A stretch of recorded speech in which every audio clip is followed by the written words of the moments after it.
So we all bike pack at different lengths and paces. Some of us are looking to enjoy just an overnighter, while others are looking to do a multi-day excursion, perhaps even a race.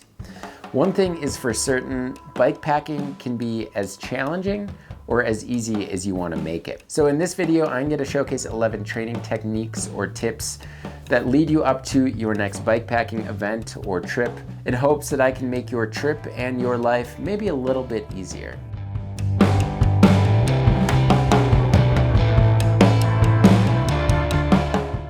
So the things that I'm going to share with you today may not work for you. We're all different individuals. These are things that I've found that work well for me and that have helped me in the past. All right, so the first thing I'm going to tell you, go to the gym.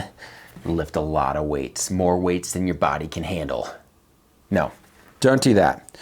My first tip is go get a bike fit. Long days in the saddle can definitely take a toll on your body.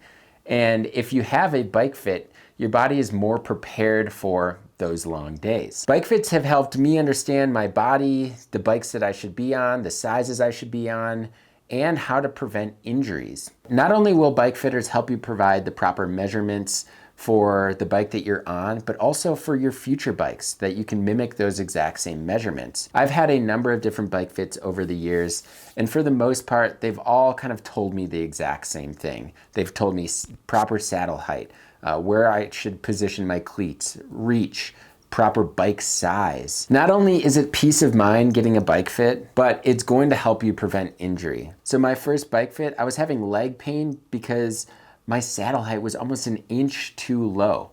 So I'm not saying raise your saddle height, but go get a bike fit because they will definitely help you figure out if there are any nagging injuries. The other thing is cleat placement. My first bike fitter I went to told me, push your cleats all the way back because if you're on the bike all day long, your Achilles is moving back and forth, back and forth. The further back the cleat placement, the less Achilles movement.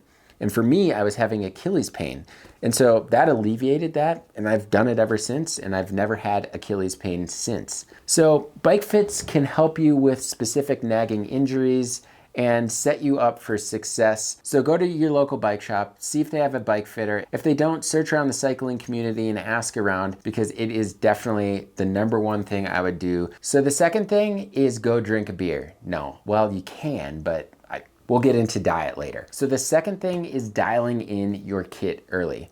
While some people ride with their bike packing bags and kit all the time, I don't like to do that just because, well, sometimes it's just annoying. That being said, I do find myself getting the bike packing bags on my bike a handful of weeks before a trip. This way you can figure out how the bike rides with the bags and with the heavier weight on the bike. And it also helps you figure out where you want to pack things, specifically layers and things that you might actually use during a day ride. So dialing in your kit early, messing around with different packing techniques is something I highly suggest doing a few weeks prior to your trip. All right, so the third thing is match your terrain. So what that means is take that loaded rig and go on a day ride on the route that you are going to go on your bike packing trip. If you can't, or if it's too far away, try to mimic or match this specific terrain. So pitch, altitude, terrain. So if it's single track, go ride single track. If it's dirt roads, go ride dirt roads. So by matching the terrain, you're gonna figure out how your bike rides, how your body handles that terrain. And in the end, hopefully it will make you feel a little bit more confident about your trip. My fourth bit of advice is consider hiring a coach. A little bit of history for me, I used to do a lot of bike pack racing in which I just kind of got off the couch and raced. And it worked well for me because, well, I didn't know any better.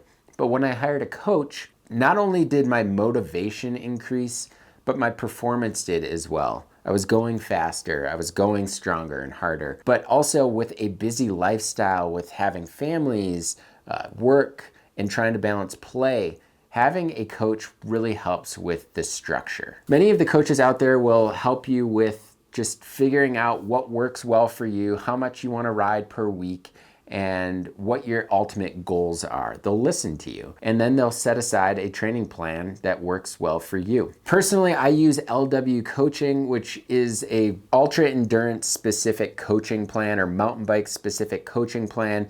Linda has a bunch of bike packing specific plans, mountain biking plans. In the end, she is a really awesome coach. She works one-on-one with a lot of athletes, but she also has some more hands-off plans as well. And I really have seen results working with Linda. But there are a ton of coaches out there. And if you're looking to support a local coach, that's really a great idea because they will know the weather in your area, the trails in your area, and just the overall environment. In the end, coaches aren't for everyone, but for me, I use them just when I'm getting ready for a specific event, and they really do help with the motivation and structure. So the other thing is actually getting the proper training tools. So if you do end up hiring a coach, that coach is probably gonna ask you to get a heart rate monitor, a power meter. And there are some other tools out there that will definitely help showcase your improvements or your gains when you are training. So a power meter is really great because it actually showcases the power of your pedal stroke and how long you can hold that specific power. Your coach is probably going to tell you to do an FTP test. And well, you don't necessarily need to do that, and you don't need these tools for training, but it really will help with being able to see the progression of the gains that you are accomplishing. So another training tool that I use is Whoop, and Whoop is just a wearable. I wear mine on my upper arm. Many people wear it on their wrist. It's basically a heart rate monitor that calculates your heart rate variability, and it tells you if you are ready for a big day on the bike or if you need rest. It also has a really awesome app paired with it that showcases your sleep. And it's really a pretty intricate wearable because the technology they've put into their app and their calculations. So another piece of advice is put in the time.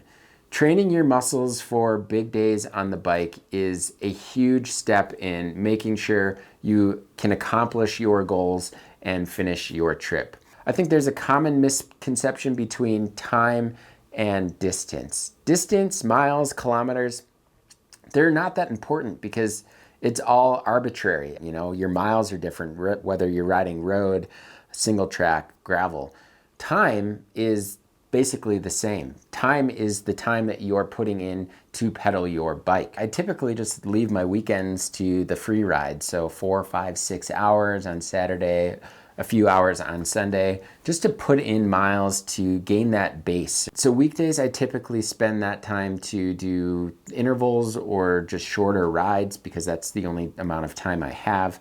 So for instance, at 3 by 20 minute interval, I find a hill or just a long area that I can hammer out a little bit faster miles and then, you know, a break in between each interval. Intervals are like going to the gym for cyclists.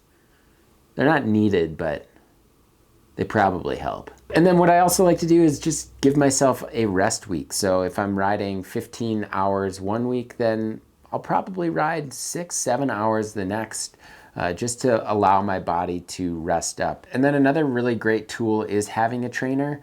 And while I really enjoy making sure all of my workouts are outside, I understand that A, weather can definitely be a factor, and B, time.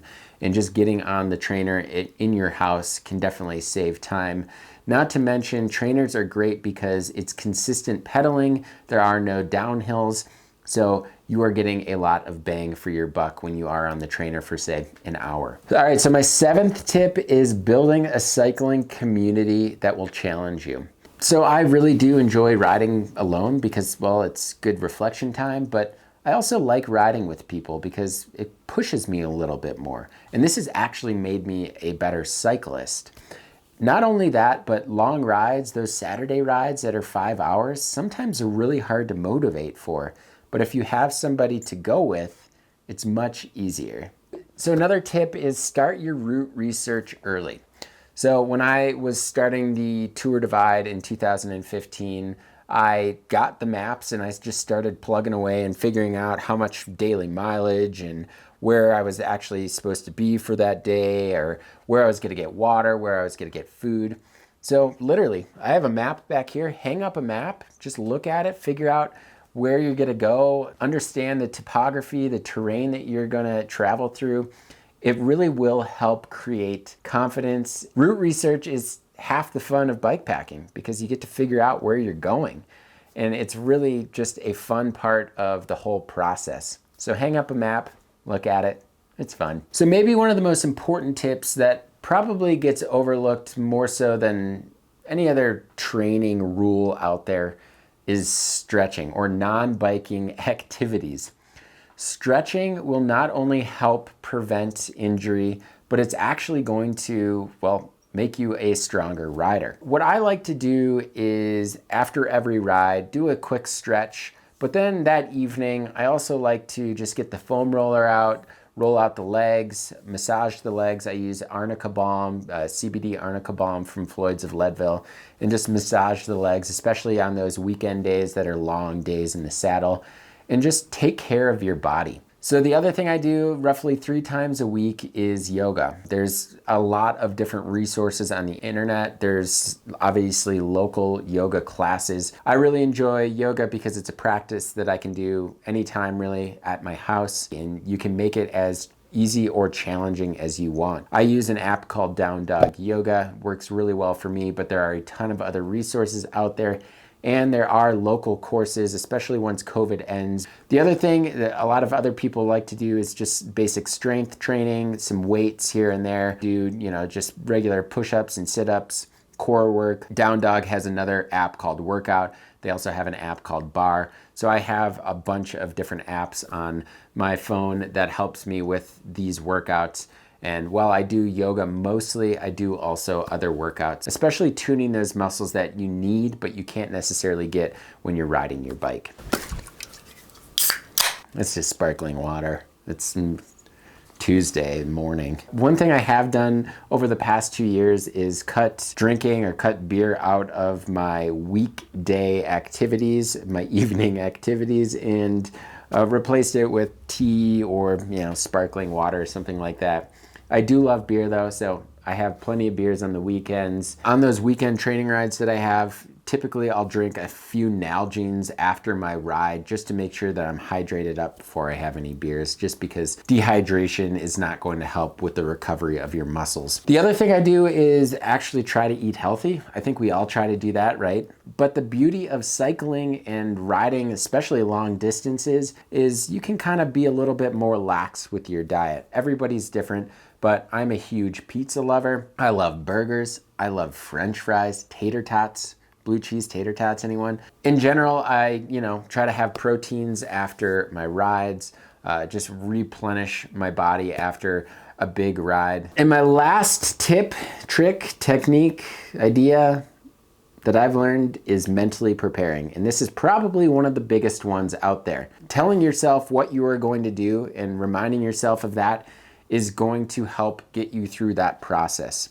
The other thing is, don't look up to top athletes out there.